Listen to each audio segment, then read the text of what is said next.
धन्यवाद अध्यक्ष महोदय। मैं महामहिम राष्ट्रपति जी के अभिभाषण पर धन्यवाद प्रस्ताव पर बोलने के लिए। कैमरा कहाँ है sir? They are not showing the speaker.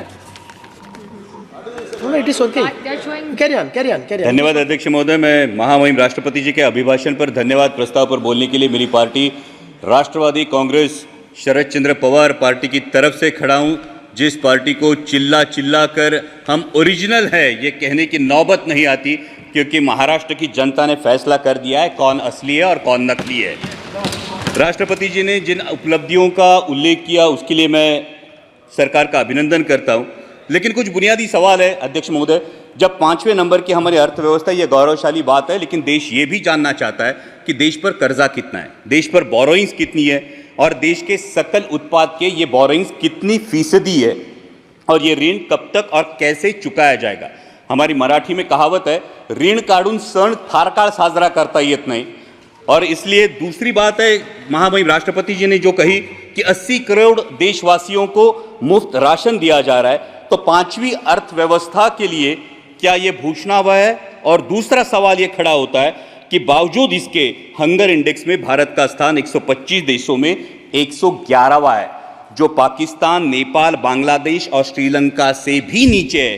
क्या ये उपलब्धि है? और अगला सवाल ये बनता है, जो 5वें नंबर की अर्थव्यवस्था है वो अपने जेन्युइन जो ईमानदार टैक्स पेयर्स है उनको क्या दे रही है?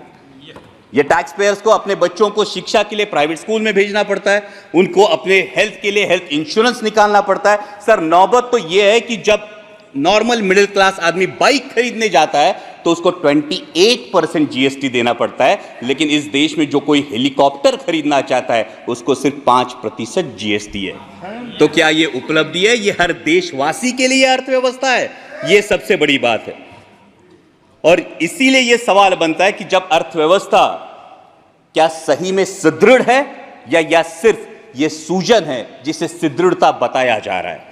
महामहिम राष्ट्रपति जी ने अपनी अभिभाषण में ग्रामीण अर्थव्यवस्था और डेयरी का उल्लेख किया, लेकिन दुर्भाग्यवश माननीय मंत्री महोदय यहां बैठे, लेकिन उसी दिन जो मिल्क पाउडर है उस पे इंपोर्ट ड्यूटी माफ करके मिल्क पाउडर आयात करने का एक निर्णय जो लिया गया। Sir, Yeah, but don't cut his time. he is not yielding. You are yielding. No sir, I'm asking sir ये दूध उत्पादक किसानों के लिए क्यों एकदम गलत बता रहे हैं, इससे I want you to kindly give me a chance. इनकी जानकारी के लिए और पूरे सदन की जानकारी के लिए, शरद पवार जी जब कृषि मंत्री थे उस समय उन्होंने ये TRQ दिया था। एक समय 10,000 Your turn time will come का, now. बाद में 25,000 टन का, और उस समय मिल्क पाउडर इंपोर्ट हुआ। What is that? Honorable Minister, your time will come. Your member is. See, next member is your from party. उसका क्या संबंध है? Honorable Minister, wait. Honorable Minister, wait. No. Immediately your member is going to speak. That time it can be rebutted. Sir, पुराने निर्णयों को लेके आज वास्तविक, You carry on. सर आज Nothing will go वास्तविकता wrong. ये है देश में। सर, मैं माननीय मंत्री महोदय के संज्ञान में ये बात लाना चाहूंगा कि सर देश में मिनरल वाटर की बोतल 20 रुपए में मिलती है और हमारा किसान दूध 22 या 24 रुपए में बेचता है। तो क्या ये किसान को समृद्ध करने का निर्णय है सर?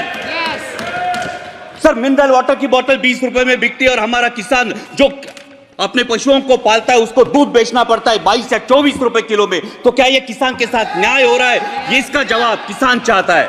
सर, महामहिम राष्ट्रपति जी ने किसान सम्मान निधि की भी बात की, लेकिन असली किसान का सम्मान तो तब होगा सर जब कृषि के लिए जो औजार लगते हैं उन पे जो 12% जीएसटी है, ये 12% जीएसटी हटाया जाए और उनके फर्टिलाइजर्स और पेस्टिसाइड्स की कीमतों पर नियंत्रण लाया जाए और कृषि उत्पाद के लिए सुनिश्चित और परमानेंट आयात निर्यात धोरण लाया जाए। सर, हाल ही में हमने देखा, पिछले साल हमने देखा कि जब प्याज की डिमांड थी, मिडिल ईस्ट में डिमांड थी, यूरोप में डिमांड थी, तब प्याज पे निर्यात पर पाबंदी लगाकर पाकिस्तान के प्याज उत्पादक किसानों का भला इसी सरकार ने किया है। ये प्याज उत्पादक किसान कभी भूल नहीं सकता सर। और दूसरा एक बहुत ही अहम किसानों से जुड़े मुद्दे पर जो मैं मेरे चुनाव क्षेत्र से उस पर मैं ध्यान आकर्षित करना चाहूंगा, वो है लेपर्ड का इशू।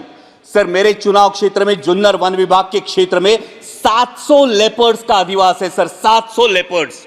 और आए दिन किसी ना किसी पर हमला होता है। सर, जब एक बाप अपने 3 साल के लहूलुहान बच्चे को लेकर सामने खड़ा होता है, तब ये इसकी गंभीरता और ज्यादा महसूस होती है। सर, 23 लोगों ने पिछले 1 साल में जान गंवाई है, और बार बार मैंने दरख्वास्त की है माननीय मंत्री जी से भी कि लेपर्ड रिप्रोडक्शन कंट्रोल के बारे में सरकार गंभीरता पूर्वक ध्यान ले।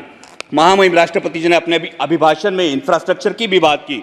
जो 3,82,000 किलोमीटर हाईवे हुए हैं, उसके लिए मैं सरकार का अभिनंदन करता हूं। लेकिन जिस रेलवे ट्रांसपोर्ट के लिए 1/3 कॉस्ट लगती है, और एक ऑयल इंपोर्टिंग कंट्री के लिए इन रेलवे में कितना इजाफा हुआ, ये भी हम जानना चाहते हैं। और दूसरी बात यह है, जिन प्रोजेक्ट्स के लिए महाराष्ट्र गवर्नमेंट ने 50% कॉस्ट शेयरिंग के लिए अनुमति दी थी, वो 3 प्रोजेक्ट्स है सर, अहमदनगर बीड परली, वर्धा यवतमाल नांदेड़ और वर्षा और गढ़चिरौली, जो 3 साल में रेलवे कंप्लीट करने वाला था। आज 15 साल बाद भी ये प्रोजेक्ट्स निर्माणाधीन है, ये इनकम्प्लीट है। और महाराष्ट्र के गोल्डन ट्रायंगल को जोड़ने वाली पुणे नासिक रेलवे जैसा एक एम्बिशियस प्रोजेक्ट, जिस प्रोजेक्ट की फाइल कैबिनेट अप्रूवल के लिए पिछले 2 साल से पड़ी है, ना उसको कैबिनेट अप्रूवल मिल पा रहा है और ना ही इसकी इंप्लीमेंटिंग एजेंसी तय हो रही है। साथ ही में दौंड से पुणे तक जो लोकल की डिमांड है, ये भी डिमांड अब तक उसकी आपूर्ति नहीं की गई है। सर, डिफेंस सेक्टर के रिफॉर्म की महामहिम राष्ट्रपति जी के अभिभाषण में बात हुई, और आज ही मैं जब भाषण सब सुन रहा था, तब भारतीय न्याय संहिता की अंग्रेजों के जमाने की कानूनों को बदलने की जो बात हुई, लेकिन सर डिफेंस के बारे में रेड जोन का ये मुद्दा है, जो पिंपरी चिंचवड़ में और देश के 13 राज्यों में रेड जोन लागू होता है। ये रेड जोन 1903 के इंडियन डिफेंस एक्ट, अंग्रेजों के जमाने के कानून के तहत 2000 यार्ड का लागू होता है। लेकिन 1970 में जो स्टेक रेगुलेशंस हमने अपनाए, जो यूएन के स्टेक रेगुलेशंस हमने अपनाए, जिसको 2005 में अमेंड किया गया, उस स्टेक रेगुलेशन के तहत 200 से 500 मीटर सिर्फ रेड जोन की मर्यादा होनी चाहिए। और इसलिए रेड जोन क्या है? रेड जोन ये होता है, जो डिफेंस का जो सेक्टर होता है, ये डिफेंस के सेक्टर के इसमें निर्माण के लिए अनुमति नहीं दी जाती, इन घरों को गैर कानूनी करार दिया जाता है। और इसलिए मेरी दरख्वास्त है कि अंग्रेजों के इस कानून को त्याग कर, 1905 के इंडियन डिफेंस एक्ट को त्याग कर, स्टेक रेगुलेशंस के तहत 500 मीटर के परे रेड जोन हटाया जाए और लाखों देशवासियों को राहत दी जाए। सर, अगला मुद्दा युवाओं की जो बात हुई महामहिम राष्ट्रपति जी के अभिभाषण में, लीडर ऑफ अपोजिशन ने नीट का भी मुद्दा उठाया। ये करोड़ों भारतीय युवाओं के एस्पिरेशन का मुद्दा है सर, और नीट को लेके बहुत असमंजस है। सब जगह पे नीट का सिलेबस सीबीएसई बोर्ड के तहत है। जो बच्चे स्टेट बोर्ड में पढ़ाई करते हैं, उनको क्लासेस लगाने से कोई दूसरा ऑप्शन नहीं बचता, और क्लासेस की फीस लाखों में चली जाती है। और अभी नीट पेपर लीक के इल्जामों के बाद ये असमंजस युवाओं में है, क्या रीनीट होने वाली है? अगर रीनीट होती है तो जिन बच्चों ने ईमानदारी से पढ़ाई की, उन बच्चों का क्या होगा? और अगर रीनीट और इस फैसले में अगर देरी लग जाती है, तो सर एमबीबीएस का जो सिलेबस है फर्स्ट ईयर का, जिसमें फाउंडेशन होता है एनाटॉमी, फिजियोलॉजी और बायोकेमिस्ट्री का, जो 1 साल होता है, ये अगर कम कर दिया जाए तो युवाओं में जो एमबीबीएस एस्पायरेंट्स है, उनका ये फाउंडेशन वीक हो जाएगा। सर, दूसरा युवाओं से लेकर मेरे महाराष्ट्र में एक बहुत अहम मुद्दा है, वो है मराठा आरक्षण का। मराठा आरक्षण को लेकर महाराष्ट्र में बहुत बड़ा आक्रोश है, और उसी को लेके ओबीसी के युवाओं में अपने आरक्षण को लेकर चिंता भी है। इसलिए मेरी सदन के माध्यम से सरकार से दरख्वास्त है कि जातिगत जनगणना कराई जाए और किसी भी के आरक्षण को ठेस ना पहुंचाते हुए मराठा समाज को भी आरक्षण दिया जाए। और सर, अंत में मराठी में इतना ही कहूंगा कि जलवायु की भी महामहिम राष्ट्रपति जी ने बात की, लेकिन आत्ताच आमच्याकडे माऊलींच्या पालखीचं प्रस्थान झालंय आणि इंद्रायणी माई अजूनही फेसाळलेली आहे। करोडो रुपयांचा खर्च होऊन सुद्धा जर आमच्या वारकऱ्यांचं श्रद्धास्थान असलेली आमच्या इंद्रायणी माईला जर मोकळा श्वास मिळत नसेल, तर नक्की हा पैसा जातो कुठं, या नदी सुधार प्रकल्पाचा विचार व्हावा। सर, साथ ही में आपातकाल की बात हुई, लेकिन सर वास्तविकता यह है कि 1980 में जनरल इलेक्शंस में इसी देश की जनता ने 353 सीट्स देकर इसी कांग्रेस को वापस सत्ता में बिठाया था। तो ये मैं जानना चाहूंगा कि बार बार पुरानी जख्मों को कुदेरने से क्या हासिल होगा? और जब हम डिक्लेयर्ड इमरजेंसी की बात करते हैं, तो देश में अनडिक्लेयर्ड इमरजेंसी की भी चर्चा होती है सर।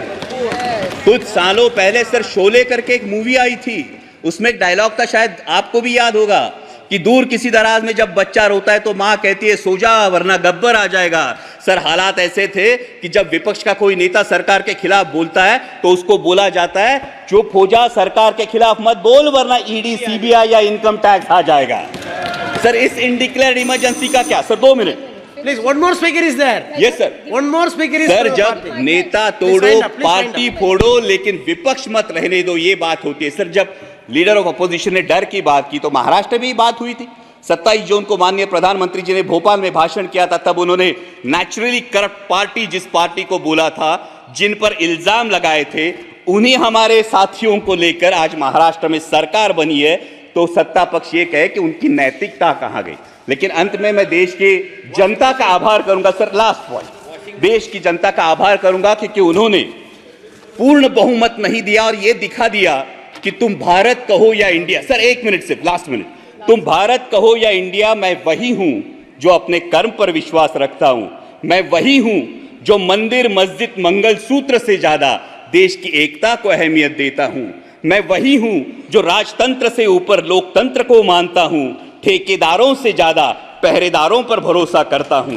तुम भारत कहो या इंडिया, मैं वही हूं जो नफरत से ज्यादा मोहब्बत चाहता हूं, अहंकार से ज्यादा विनम्रता का आदर करता हूं, अधिकार से ज्यादा जिम्मेदारी निभाता हूं। मैं वही हूं जो संविधान से चला हूं और संविधान को ही अपने सर आंखों पर रखता हूं। धन्यवाद अध्यक्ष।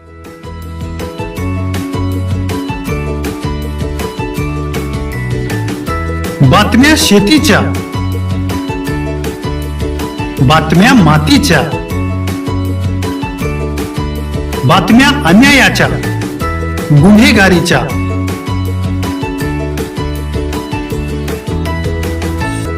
राजकारणाच्या आणि समाजकारणाच्या,